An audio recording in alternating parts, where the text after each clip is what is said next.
नमस्कार दोस्तों, क्राइम तक में आपका स्वागत है। हमारे साथ इस वक्त जुड़ी हैं मानव की सिस्टर। हम सबको पता है कि आगरा में एक मामला हुआ था जिसमें जो मानव है उनकी मौत हुई थी। इस मामले में अब पुलिस ने कार्रवाई की है, उनकी पत्नी को गिरफ्तार कर लिया। इस बाबत मैम आपका क्या व्यू पॉइंट है? काफी दिन लग गए इस पूरी प्रक्रिया को लेकर। हाँ जी, वो काफ़ी दिनों से फरार थी और बहुत पुलिस के भी बहुत ज़्यादा घूमने के बाद और बहुत कोशिशों के बाद वो उन्हें ढूँढ पाए हैं। और जैसा कि उन्होंने बयान में भी अभी बोला कि वो फ़ोन भी यूज़ नहीं कर रही थीं और सीसीटीवी जहाँ थे, जिन एरियाज़ में थे, उनको अवॉइड करके वो बच रहे थे। इस तरह से वो और एक जगह स्टेबल भी नहीं थे, वो काफ़ी ट्रैवल भी कर रहे थे छुपने के लिए, ताकि पुलिस उन्हें ट्रेस ना कर पाए।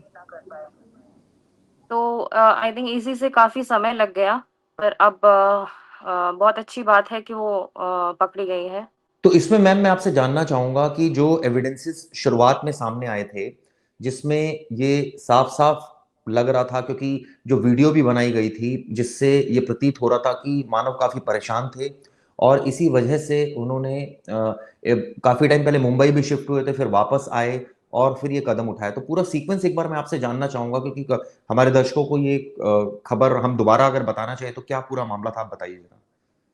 सर, मैं बहुत ही शुरुआत से अगर शुरू करूँ, तो 2 साल पहले 2022 में जब रिश्ता तय होने जा रहा था या हो रहा था, जब मानव और निकिता मिले थे शादी के सिलसिले में, तब इन दोनों की बातचीत शुरू हो जाती है, फ़ोन नंबर्स एक्सचेंज हो जाते हैं और शादी बाद में मिलना-जुलना हो जाता है, डेटिंग हो जाती है और दोनों कंफर्टेबल हो जाते हैं और उसके बाद इनका ऑफ़िशियल अफ़ेयर शुरू हो जाता है। मतलब अब फिक्स हो जाता है कि शादी होनी ही है और डेट क्योंकि आगे की है, बट कम्युनिकेशन स्टार्ट हो जाता है।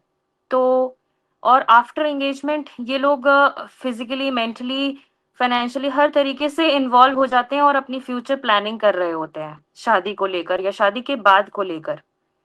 शादी होती है, उसके बाद मानव क्योंकि मुंबई में शिफ्ट थे, मतलब मुंबई में जॉब कर रहे थे, तो निकिता उनके साथ हार्डली 10-15 दिन बाद शिफ्ट हो जाती हैं शादी के। और सब कुछ बहुत अच्छा चल रहा होता है, दोनों एक-दूसरे ऑफ कोर्स अब इतने 2022 से लेकर अगर बात करें तो काफ़ी समय हो गया है साथ। तो एक अच्छी ज़िंदगी वो व्यतीत कर रहे थे आपस में, एक-दूसरे को प्यार करते थे और घूमना-फिरना जो भी एक अच्छी शादी जिसे हम मानते हैं, वो चल रही थी। अब निकिता की जो सिस्टर हैं निशु, उनका किसी मैरिड आदमी के साथ अफ़ेयर होता है और उस मैरिड इंसान की वाइफ़ जो है, वो मानव को तंग आकर मानव को मैसेज करती हैं कि मेरे बहुत बार समझाने के बाद भी अ, जो निशु है निकिता की सिस्टर, वो हमारी शादीशुदा ज़िंदगी खराब कर रही हैं। तब मानव पहले 1-2 बार इग्नोर करते हैं वो मैसेज, दूसरी-तीसरी बार वो लगातार उन्हें मैसेज करती हैं। फिर मानव निकिता से इस बारे में बातचीत करने की कोशिश करते हैं। वो पहली दफ़ा था तकरीबन 7-8 जनवरी को जब इन दोनों के बीच झगड़ा हुआ। जो पहली ब मानव जो अपने वीडियो में दिखा रहे हैं कि मैंने सुसाइड पहले भी अटेम्प्ट करने की कोशिश की है, वो उसी दौरान की बात है। अब उसी समय मानव हमें हमें इस बात का दूर-दूर तक कोई अंदाज़ा नहीं था, परिवार वालों को, माँ-बाप को और मुझे। मानव हमें कॉल करके रात को 11 बजे बताते हैं पापा को कि पापा ये सब हुआ है मेरे साथ, मुझे ये सब बातें पता चली हैं और निक्की ने भी अब कबूल लिया है और मैं बहुत अकेला पड़ गया हूँ, आप आ जाइए। तो मेरे माता-पिता वहाँ जाते हैं और जब वहाँ पहुँचते हैं, तब तक निकिता और मानव के बीच सुलह हो जाती है और वो निकिता ये कहती हैं कि वो सब मेरा पास्ट था। मैं शादी के बाद या तुमसे मिलने के बाद आफ्टर एंगेजमेंट जब वो दोनों मेंटली, फिज़िकली, इमोशनली हर तरीके से इन्वॉल्व हो गए, तब उसके बाद मेरा कोई लिंक नहीं था किसी भी मेरे पास्ट अफेयर्स से। और वो पास्ट अफेयर्स कोई एक नहीं थे निकिता के, बहुत सारे मल्टीपल अफेयर्स एक साथ चल रहे थे। तो इस बात को कैरी करके मानव भी ऑफ कोर्स, क्योंकि पास्ट को तो कोई बदल नहीं सकता है, और पास्ट सोचकर ही हमने उसको सलाह दी, या पेरेंट्स की भी जो सलाह थी कि अब तुम अपनी शादीशुदा ज़िंदगी में कैसे रहते हो, वो ज़्यादा मायने रखता है। और उसी को ख़त्म करते हुए, रिज़ॉल्व करते हुए ये लोग आगे बढ़ते हैं। डिनर पे जाते हैं, फ़ोन खरीदते हैं, न्यू फ़ोन दिलवाता है मानव निकिता को। अ, एक अच्छी लाइफ़ की शुरुआत फिर से करते हैं सब कुछ भूलकर। बट आखिरी के हफ़्ते फिर उसे पता चलने लगता है कि वो एक्सिस्टिंग भी थे, आफ्टर मैरिज भी वो इन्वॉल्व थी, आफ्टर एंगेजमेंट भी वो इन्वॉल्व थी, जब वो मानव के साथ ऑलरेडी इन्वॉल्व थी। तो मानव को फिर बहुत धक्का लगता है, वो समझ नहीं पाता इस सिचुएशन को कैसे करना है, और बार-बार झूठ बोलना, और मानव इस दौरान उनके परिवार वालों से भी बात करने की कोशिश करता है कि ये सब मैं परेशान हूँ, मैं शायद सामने ये चीज़ें बर्दाश्त नहीं कर पा रहा हूँ, और मैं इसे इग्नोर करके आगे एक अच्छी ज़िंदगी नहीं दे पाऊँगा निकिता को। सुबह 10 बजे करीब वो आगरा पहुँचते हैं, 23 फरवरी को।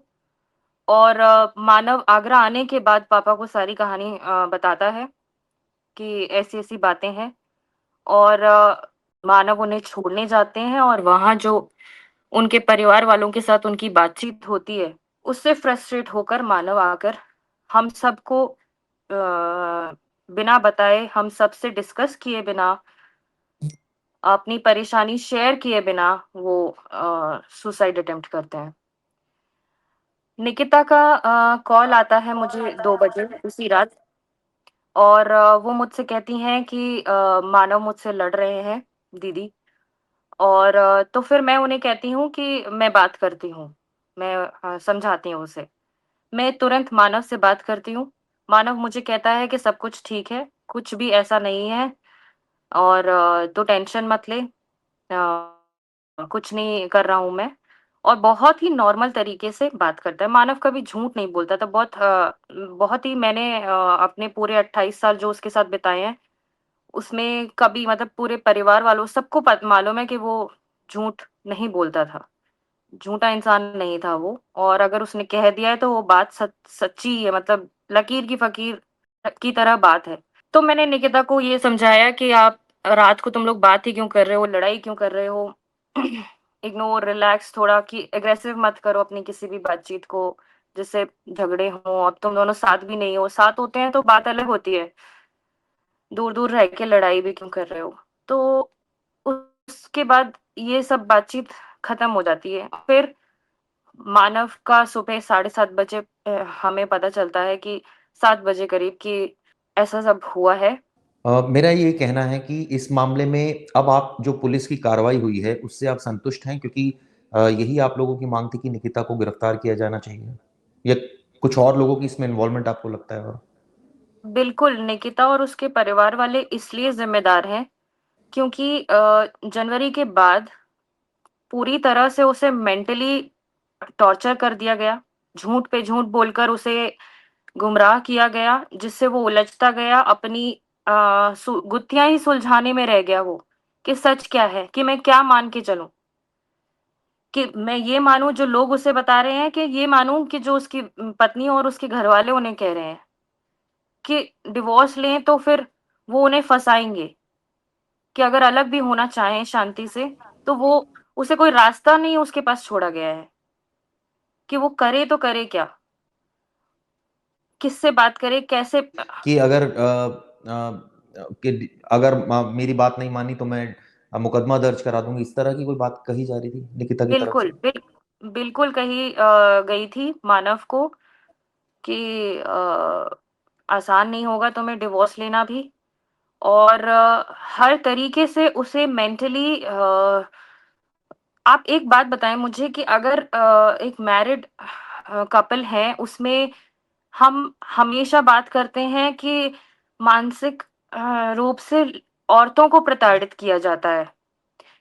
उनको टॉर्चर किया जाता है, और वो इसीलिए मेंटल स्टेबिलिटी उनके उनके ऊपर सारे लॉज़ हैं, कि अगर आपको किसी ने मेंटली टॉर्चर भी किया, तो आप मेंटली हैरेस भी किया, तो आप उन पर केस कर सकती हैं।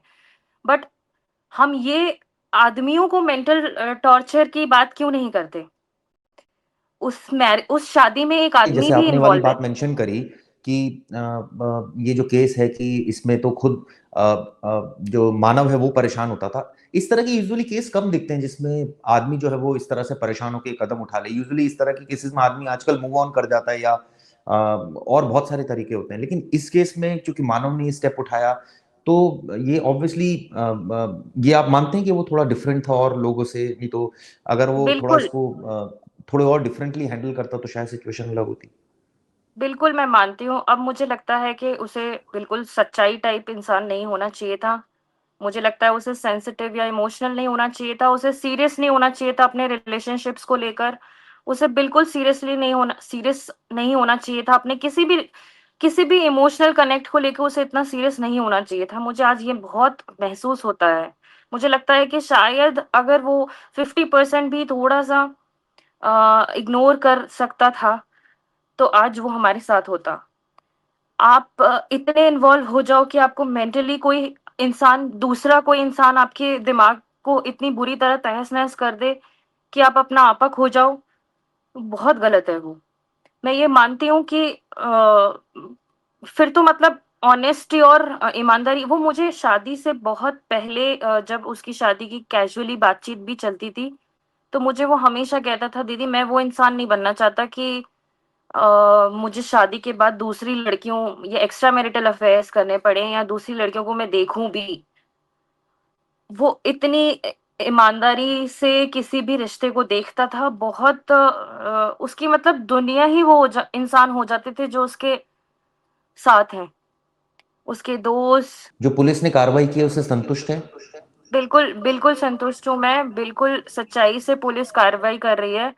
एविडेंसेस को सीरियसली ले रही है, उनके एविडेंसेस को भी बहुत सीरियसली ले रही है। हालाँकि उनके बयान जो मैं न्यूज़ में पढ़ रही हूँ वो बिल्कुल कि मारपीट करते थे। एक तरफ वो कह रही हैं कि वो बहुत प्यार करते थे मानव उन्हें और एक तरफ वो कह रही हैं कि मारपीट भी करते थे। और मैं ये सोच रही हूँ कि शायद अगर उसने मारपीट की होती तो आज वो हमारे साथ होता।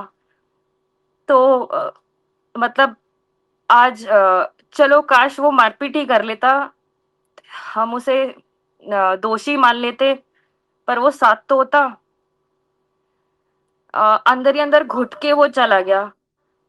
उसने इतना भी ज़रूरी नहीं समझा कि एक बार बात कर लूँ किसी से या इसको ही बता दूँ जो बहन मैसेज कर रही है, ये इसका क्या होगा अगले दिन सुबह उठ के। वो इतना इतना घुट गया अंदर कि वो किसी से कह नहीं पाया। और हमने ये सोचा कि वो हमेशा अक्सर अपनी सारी बातें हमें बताया करता था। जब पहली बार ये इंसिडेंट हुआ, पहली बार जब बड़ा झगड़ा हुआ, तब भी उसी ने हमें कॉल करके बताया। वो मुंबई में था, अकेला था वहाँ पर, ये दोनों अकेले थे और उसने ही हमें अपनी सारी तकलीफ़ें शेयर की और वही हमें लगा कि वो हमें बताएगा ही ज़रूर। पर ये नहीं पता था कि वो अब एंड एंड डिसीज़न पे आ चुका है। चलिए मैम, खैर इस मामले में फाइनली पुलिस ने कार्रवाई की और इस मामले में आरोपियों को गिरफ्तार किया। आपने क्राइम तक से बात की मैम, बहुत शुक्रिया आपका। धन्यवाद मैम।